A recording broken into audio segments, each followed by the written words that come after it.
Welcome back, my friends, to another rousing rendition of Choir Boys Cutlery. I told y'all we're going to do several videos. I just got done working out. Tell, pretty pumped.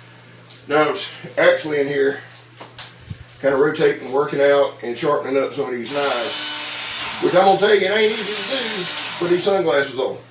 So here's what I decided to do today. This video, we're going to test out the SP6 Ontario fighting knife. 1075 steel. They used to do theirs in 1095. They swapped to 1075. I'm not a huge fan of that. About 7 3/4 inch blade, 7 inch cutting surface. Handle's 5 inches. I do like that. It's a rubber handle. Decent little guard. It actually feels pretty good in hand. We're going to test it out now. The SP10 Marine Raider buoy, made by Ontario, is in this same vein. This is about a $30 knife. So let's see what it's got. We've done all kind of expensive stuff, and we'll do some more expensive stuff. But let's see how this one holds up. Hey, before we get into the video, 22 veterans a day in this country take their own lives. It's a staggering number, and it's something that's got to end. And the only way we can end it is by raising awareness, because I don't have any answers, okay? Not a psychologist, psychiatrist, none of that. Not trying to be, not going to pretend to be, not been in their shoes. Vets, we love you. You fought for us, let us fight for you. Now, we back to blue here. You say, Scab, why are you hollering? I don't know. I feel like Ric Flair. I've been watching wrestling all morning. How do we do that, Scab? How do you back Leo? Well, you don't break the damn law. And then finally, if you are an addict, never quit quitting. I think that it'll stick one time. I don't think, I know, I'm living proof. It will stick one time. It's tough. I know it's tough. You know it's tough. But hang in there, keep your head in the fight. Well, listen, there's no need to talk all the way around the world. We're going to do several cutting tests with this. Some of our standard stuff we're going to do. It's, you know, our woods. We'll hack a ball or two. I'd like to try to do the double bottle challenge with this, but we're also going to do our normal test, cutting nylon rope, a little batoning, a little chopping.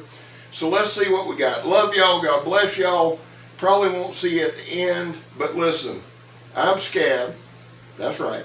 You're not. Let's get on with the video.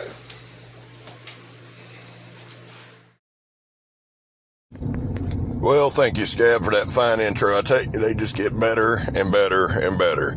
Well, here we go. Now, we're cutting up some nylon rope here. Now, we're just going to do some of our standard tests. We got in the woods a little bit. We did our stuff.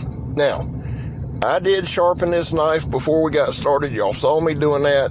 I've had this knife about 2 years. It was, I hit a little run where I bought the SP10, the SP6, the SP1, and I bought their little survival helicopter pilots, Tomahawk, whatever it's called. And I believe y'all saw it in the Tomahawk-a-Palooza. I'm not sure if you didn't. I think it's SP16, but I'm not sure, and I'm not going to take the time to look it up because I'm driving to do that haunted ass church as we do this. Now, we did some really, really light batoning, but did some heavier chopping later on in the thing. Now, right here, do I like this knife? Let me say this up front. Yes. Ontario's SP line, for the money, is a great budget option. This knife costs less than $30. The SP1 I bought, when I bought it, was $26. It's 1075 steel. And now the handle is like a rubber type handle, which normally I wouldn't be like super duper fired up about. But they seem to do a good job with it. You'll see later when I'm doing some chopping that I was able to chop quite a bit and swing pretty hard. Never really any hot spots. I didn't have to wear any kind of glove. I didn't wear any blisters. None of that. Just a really good knife. Now, I can't speak to if it's a fighting knife or not. I can't, you know, a knife to me is not a defensive weapon. It's an offensive weapon. And hell, you know, come on. Nobody walks around knife fighting. I'm sorry. Please don't waste my time with that. I almost got in one and threw it over a bunch of kids' heads. It slipped out of my hand. Now, I've had to place one in a guy's leg one time when I was getting kicked to sleep, but that ain't really knife fighting, that's survival. And I've been stabbed a couple times. Not a fun proposition, but at no time did we whip out knives and go, hey, let's reenact the sandbar fight. So it just kind of happened, and that's enough of that crap. I don't like doing the tough guy thing. Now, we did the Donnie B all day drop test. We did the Donnie B all day sling it into the log test, which it held up good. Really, really balanced knife. And I hammered it down into the board here just to show you some durability. Had pretty decent flex. I will say that. Doing some bicep curls there with the old stumperoonie. Didn't bend the thing, didn't do anything. I'm not saying a whole lot about the sharpness. It was pretty sharp. I got it pretty sharp. And then once the video was done, I really put an edge on it. Not a bad looking edge there. But I told y'all, some of these knives, I still hadn't gone through about half of my knives. I got to quit farting around and start doing more knife reviews. Now, back to do I recommend the knife? Man, there's so many other options. I would say this, you could use this for a camp knife. This would probably make a good, a backpack knife, something like that. Something a little heft to it. It's not super heavy.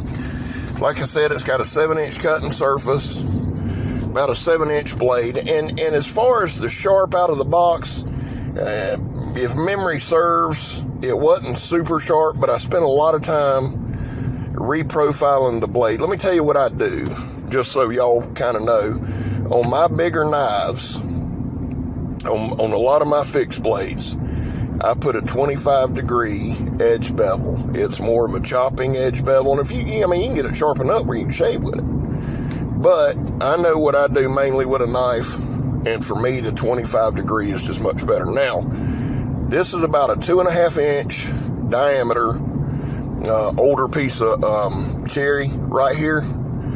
It's hard as a damn brick bat, son. So I decided, of course, that I'm going to chop through it and let y'all see every single swing. There's a red car coming there. Praise the Lord for that. And there was some kid on a bicycle that kept about threw the log at her. Bless her heart. I didn't know if she wanted to come up and demonstrate something or not. Of course, that's what I get for trying to shoot a video in my front yard and my house, But I digress. Here you see again, now I'm chopping it, I'm whacking it pretty good, holding it and swinging. At no point do I get any hot spots. Now that was a big plus with me.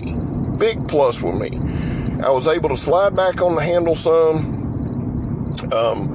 There's like a little curved thing at the bottom, a little piece of plastic at the bottom. I had some kind of grippy thing.